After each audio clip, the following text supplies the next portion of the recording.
Ai kwa tare za mu ci kazan nan. Ni fa ba zan ci kazar nan ba, kunu zan sha. Ha ba masoyi. Gaskiya ba zan ci wannan kazar ba. Saboda kai ka fita ka je ka nemo. Ni na je na nemo to amma kunu ya fi min naman kaza. Gafara can. Gaskiya kunu ya fi naman kaza. Kai wani irin wawa ne? Ni kan ƙara kunu da naman kaza. Wani irin ɗan ƙauye ne kai?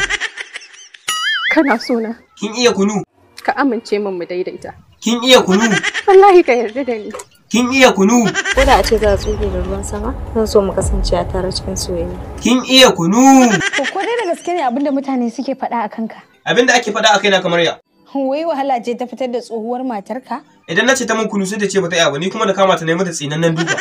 Haba, da gaske ne abinda ake faɗa? Dan ku haka gobe tun da sassafe ki tashi ki min kunu.